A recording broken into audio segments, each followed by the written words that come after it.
Si pemuda terpaksa mewarisi warung kecil yang menghubungkan 3 dunia. Siapa sangka pelanggan yang datang membeli barang semuanya adalah dewa dari langit. Cepat ambil keripik pedas dari toko MU. Bawa semuanya ke sini untuk Kaisar. Keripik pedas. Ya. Cepat ambil. Cepatlah. Setelah permaisuri selesai memesan makanan, dia bersiap untuk memuaskan selera. Tak disangka Kaisar Donghua datang dengan naik nada. Langsung memesan 2 mangkuk mie instan untuk menghilangkan rasa lapar. Aku katakan kepada kalian berdua. Kalian berdua, satu adalah permaisuri. Satu lagi adalah dewa tua. Di langit. Apa yang enak untuk dimakan? Harus datang ke tempatku. Makan di warung kecil kumuh ini. Buah surgawi. Aku sudah bosan makan itu. Bagaimana bisa? Ada mie instan untuk menghilangkan rasa lapar. Setelah selesai makan dan minum, kedua orang itu bersiap untuk pergi. Si pemuda segera menghentikan mereka dan meminta uang. Permaisuri mencari-cari di seluruh tubuhnya tapi tidak menemukan uang. Akhirnya dia menggunakan tanda kekaisaran di pinggangnya sebagai ganti rugi.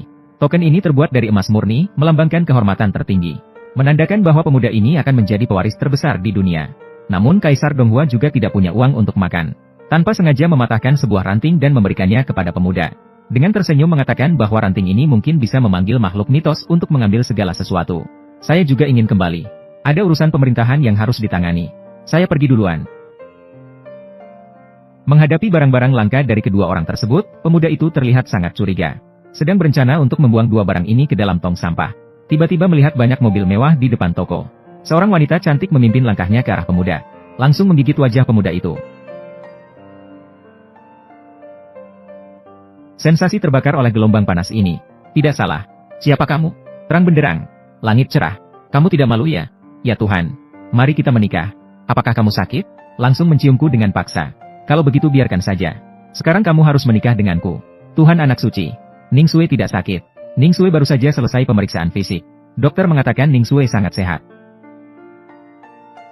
Melahirkan. 10 atau 8. Anak-anak tidak masalah. Sial. Tarian dewa. Kamu lagi menggodaku ya? Shengzi. Lari ke kantor. Untuk apa kamu mencalonkan diri? Kenapa diam saja? Kejarlah. Kakak perempuan. Jangan kejar lagi. Kamu sudah mengejarku lebih dari 30 km. Kalau kamu ingin memilih, pilih orang lain saja. Saya orang miskin. Tolong beri jalan. Sayang kecil. Berhenti sekarang. Berhenti sekarang dan bayarlah.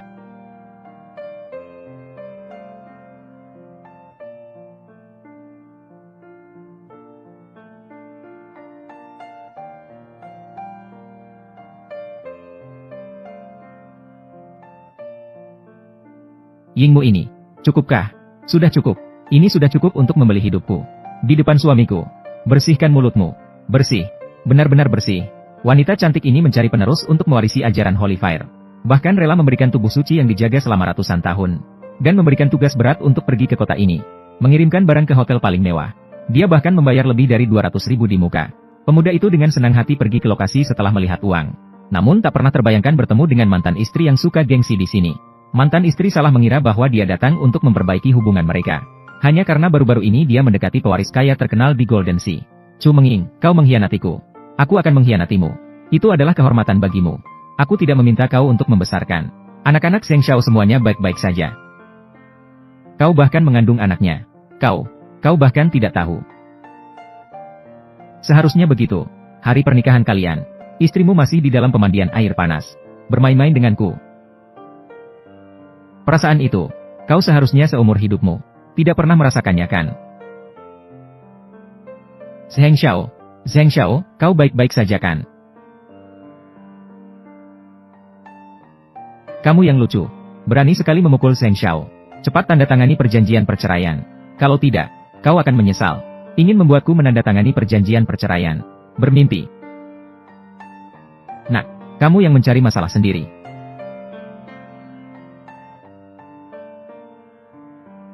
Apa yang ingin kamu lakukan?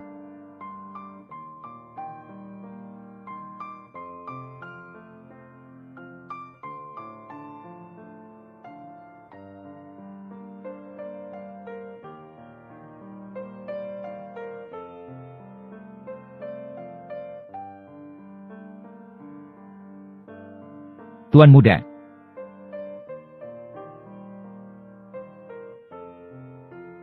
Kamu Chen, mulai sekarang, kita tidak sejalan lagi. Kamu benar-benar si kecil yang tidak bisa dilepaskan. Kamu bahkan mengikutiku sampai ke sini. Aku bisa memberitahumu. Di mana saya sekarang? Adalah orang Zheng Xiao.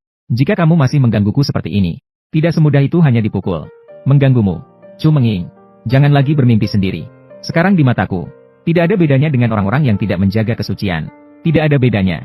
Kamu bilang apa? Berani kamu bilang sekali lagi. Aku bilang kamu tidak menjaga kesucian. Ini adalah si kecil yang lucu. Selama 3 tahun ini, aku sudah memberikan segalanya untukmu. Kamu di luar sana. Mencari pria liar sudah cukup. Kamu hampir menghancurkan segalaku. Chu Menging. Seumur hidupku, belum pernah melihat wanita seperti ini. Menging. Nah, hari ini, itu adalah kultus api suci. Pernikahan putri suci dan putra suci. Aku tidak ingin membuat keributan di pernikahan. Tapi jika kamu berani mengacaukan pernikahan, dibunuh dengan ribuan pedang pun masih terlalu ringan. Jika kamu tahu malu, segera pergi dari sini jika kamu tahu malu. Apa? Apakah hotel ini milikmu? Mereka bisa datang tapi aku tidak bisa. Tapi pemimpin agama api suci ini terdengar agak familiar. Agama api suci adalah kekuatan utama di seluruh Daxia. Kekuatan yang tak tertandingi. Cukup dengan sekali langkah. Bangsawan seluruh kota laut. Semua harus diperbarui. Bahkan agama api suci. Kamu berani masuk tanpa tahu apa-apa. Aku pikir kamu benar-benar. Bahkan tidak tahu cara menulis kata, mati. Masuk begitu saja. Siapa bilang aku masuk begitu saja? Aku masuk dengan jujur. Jujur. Jadi kamu juga punya undangan. Aku tidak punya. Aku datang. Tanpa undangan. Berani masuk tanpa izin ke pernikahan. Berani bicara besar di sini. Datanglah. Bawa orang ini yang tidak tahu. Orang-orang yang terhormat dan tercela. Buang dia keluar. Kamu Chen. Aku tahu kamu. Kamu datang ke sini dengan susah payah. Untuk memperbaiki hubungan kita. Aku juga tahu. Kamu mengatakan kata-kata menjijikkan itu. Dengan sengaja membuatku marah. Hanya untuk mendapatkan simpati. Tapi aku memberitahumu. Dia hanyalah seorang yang lucu. Seperti orang sepertimu. Yang hanya tahu mengejar-ngejar. Hanya akan membuatku semakin jijik. Oh ya. Kamu tahu. Bagaimana ayahmu meninggal? Keracunan pestisida. Sedangkan ayahmu yang sudah mati. Minum segelas racun. Sebenarnya, itu sengaja aku siapkan untukmu. Apa katamu? Kamu, si kecil yang lucu. Saya bunuh kamu. Lepaskan. Biarkan aku pergi. Lepaskan. Dia berani memukulku. Sejak kecil hingga sekarang. Sejak kecil hingga sekarang. Ibuku bahkan tidak tega memukulku. Dia bahkan berani memukulku. Lepaskan. Ye Chen, aku akan memukulmu sampai mati. Apa yang terjadi?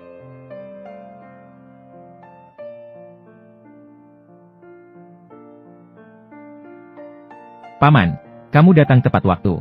Orang ini tidak hanya membuat keributan, pesta pernikahan putri suci, bahkan berani memukul wanitaku di depan umum. Segera suruh orang menangkapnya, patahkan kakinya, dan buang dia keluar. Itu, bunuh dia untukku. Masukkan ke dalam kantong. Ikan sungai Chen. Chen memberi makan ikan. Berani kacau di wilayah. Kuil api suci. Nakal, kau sudah habis.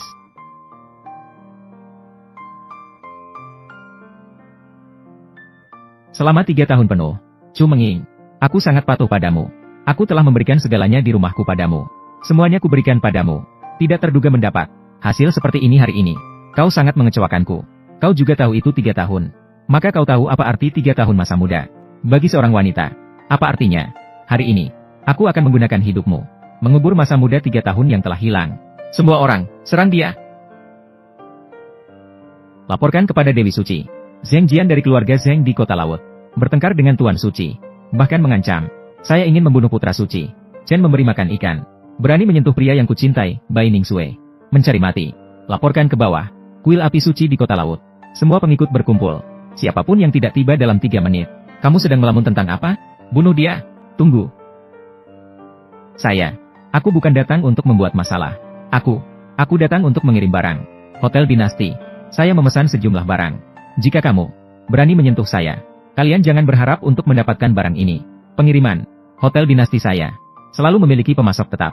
Bagaimana bisa ke toko kecil untuk membeli barang? Sudahlah. Jangan berdebat dengannya. Cepat bunuh dia. Atau akan menghambat pernikahan putri suci. Kita semua tidak bisa menanggung. Tidak mendengar perkataan Zheng Xiao. Belum bertindak. Jangan-jangan. Biarkan aku pergi. Lepaskan. Berhenti.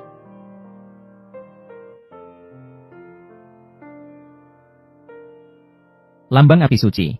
Bagaimana bisa ada di tubuhmu? Siapa sebenarnya kamu? Barang ini adalah milik agama suci Dashou. Lambang putra suci agama api suci. Karena itu telah mengakui kamu. Maka mulai hari ini, Kamu adalah putra suci agama api suci sekarang. Hanya tidak tahu di zaman apa kamu berada. Apakah masih ada warisan api suci? Tidak tahu tentang kaisar wanita yang dikatakan agama api suci. Apa hubungannya? Sangat penting. Hanya bisa berjuang. Aku adalah putra suci. Apa katamu? Kamu adalah putra suci. Jika kamu adalah putra suci, kita, Zheng Xiao, adalah pemimpin agama api suci. Nimeng, kamu adalah mantan istrinya. Kamu datang memberitahu semua orang. Apa sebenarnya identitasnya? Dia hanya seorang yang miskin. Bertahan hidup dengan membuka warung kecil. Seorang yang bahkan tidak ada yang mau menguburnya setelah mati. Seseorang yang membuka warung kecil. Berani menyamar sebagai putra suci. Benar-benar menganggap dirinya penting. Namun, apa yang terjadi dengan tanda api suci ini? Manierli adalah anggota agama api suci. Sepertinya, dia sangat peduli dengan tanda ini. Dua tanda ini mengeluarkan kilauan yang berbeda. Menurut pendapat saya, tanda ini pasti dia untuk menyusup dan memalsukan di lokasi pernikahan. Apa? Palsu. Anak ini benar-benar mencari masalah. Tidak hanya membuat marah Zheng Xiao, berani memalsukan agama api suci.